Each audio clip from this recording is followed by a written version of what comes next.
Welcome back, everybody. I'm Jeff Barton, your voice in the mortgage industry. Thanks very much for tuning back to the show. You know, we're on a number of different podcasts. Daryl's not with me today in order to inject exactly which podcast, but I know it's on Apple Play, Google Play, Spreaker, Stitcher, iHeart. What is it? Podclips.io. And podclips.io is a great place where you can centralize all your podcasting needs. It's like a platform whereby they have a number of different topics and people there. ADR is one of them. Alternative dispute resolutions. We can learn about mediation and arbitration and things like that. There's health, certainly. There's my particular show, which is on the finance section. There's lifestyle, and a bunch of other places and things that you can look at here and select as your podcasting desires to, dictate what you want to do. Anyway, podclips.io, great place to go. I am Jeff Barton. This is the Mortgage Voice, and thank you very much for tuning in. We got into a little of what I wanted to talk about, but I'm going to get into the meat of it. There's all kinds of news happening that I want to first get to before we talk a little bit about my next segment. Okay, so I don't know if anybody knows who Howard Schultz is. He's out at the board of directors at Starbucks. Howard Schultz wrote a book a long time ago now called Pour Your Heart Into It. It's his story of how he started Starbucks and the process it took to do that. Very interesting guy, very interesting book. It's kind of sad to see him out, but he's been out before and then been called back, as many executives are, from firms who think they want to go in a different direction and then fall flat on their face and return to things that worked before. I don't know if this will happen again. Don't really even know how old Howard Schultz is, but I just wanted to give him a shout out. Love the book, and obviously what he's done for Starbucks and coffee in general is just astounding when you think about it. Okay, the UAW strike. Labor. What's happening with labor? What's happening maybe in your neighborhood and what's going on there?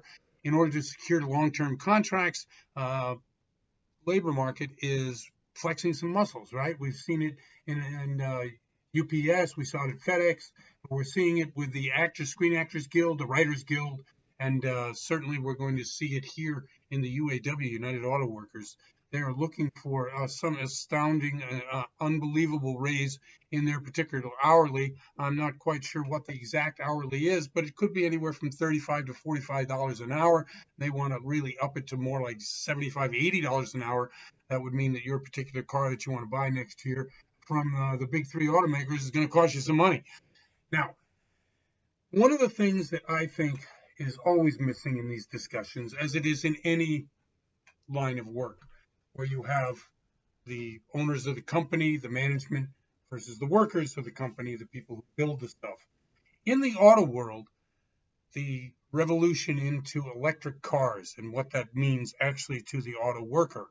AI certainly is in consideration here, as is robotics and every other thing that happens.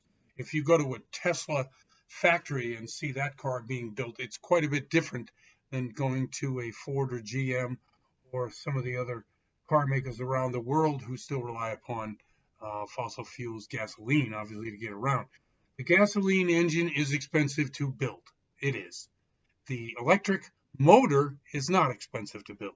Now, one of the things that has not translated well, and I think it's a mistake, and I always think that when prices come to market of new products, the way they have boosted or kept the price way too high, rather than see the long game, and yeah, you're going to lose money for some time, but eventually everybody will be buying those vehicles because that's the choice in the space, right? Tesla, when they came out, their vehicles were, $60,000, $70,000. I think they have one now at $40,000. Still too high, right? $40,000 for an electric car. It costs less to build. That's the problem. Okay, and so I think in the UAW strike, what they're looking for is long-term job security. What happens when the electric motor replaces the engine block, the engine that they're currently using? How will that affect the workers on the line? How will it affect the people who are making their money by assembling cars? That's what they should be arguing about. But instead, they want to go to the same old tired model of trying to figure out the best way by which to get more money Job security is one thing, more money is something else. Together, I don't know. But you've got two things competing here. You've got workers looking to continue to make money in the old assembly line way, and you have a company unwilling to see that cheaper ways to make automobiles should free up money for the workers if, in fact, you keep the price at, what did I say, 40,000? I think it may be down to 27,000. The Chinese company, what is it, Alba, their cars are really cheap, but we'll never see them in the U.S. Why? Because nobody wants to let a cheap electric car into the marketplace. She's just going to dominate. There are several other, obviously, things going on with the UAW contract. But it, like a lot of things in the world today, it is a changing world. And that particular world, for these particular workers, how long are we going to continue to cling to the model that the management or the union representatives drive us to? There's got to be a change in both worker mentality as well as the producer mentality, the owners of the company, the management of the company.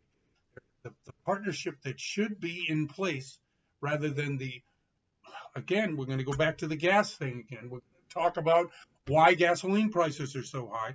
It's not high because we're not pumping enough oil, 15 million barrels a day. That's what they pump in the U.S. I think our total needs are about 18 million. So we import 3 million barrels. But why is our domestic oil cost so much? Why? It's not supply and demand. What it is greed and supply. That's what it is. Because I think for the companies in the U.S. to see the revolution of the electric car and that is replacing or going to replace the need for oil as panicked and put the oil companies into such a situation to maintain the economic advantage they have, the profit margins that they get. They must continue to charge and try to change policy through the price that they have at the pump. Change policy, i.e., not so fast on the switch to electric vehicles, not so fast on the switch to renewable energy. And of course, it's all about the money, right? Who owns the renewables? Who owns the oil? Competing interests. Again, this is the dichotomy we have in the world today. Two competing ideas, but the main central idea is how can we make the most money off of it? And that's been always the problem with the green energy movement. It's not, like I say, in the electric car. Is it really that the electric cars cost so much that you need to charge $40,000 per car? No, it's not that. It's greed because you can get it, because it's a scarce item, because people want it, because it seems to have captured the imagination of a certain group of people who are willing to get out there and say, hey, I'm doing my part. I bought an electric vehicle. Well, our part as a nation is to try to find a way by which everybody can afford a better way by which we can protect the environment, which is the electric car. Again, China's electric car. They're going to produce more electric cars than anybody in the world combined this year. That's right. China is. Now, granted, they're the dirtiest polluter out there. That too. It's confusing and not easy to deal with. Let's move on. And that's enough of my soapbox. Okay, so UAW, we talked about that. Wells Fargo laid off about 40,000 workers over the past 2 years. And from their CFO, Mike Santomassimino, sorry about that, his quote is, what's most important is that we embed this discipline and mindset and process into how we manage the place every day. As I said, laid off 40,000 people and sheds the real estate holdings. The idea that one of the largest banks, one of the largest financial institutions in America is talking about reining in their financial house, cut real estate holdings, lay off workers, bring the bottom line down, don't pay as much.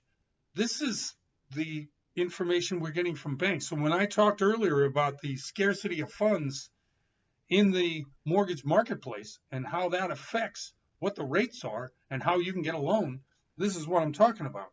Now, Wells doesn't do anything outside of its own company like they used to. They used to be a wholesale provider to mortgage brokers, but not anymore. But their mindset is hey, let's stop doing things that may cause us trouble in the future. So anyway, I'm Jeff Barton. I'm your voice in the mortgage industry. We'll be right back.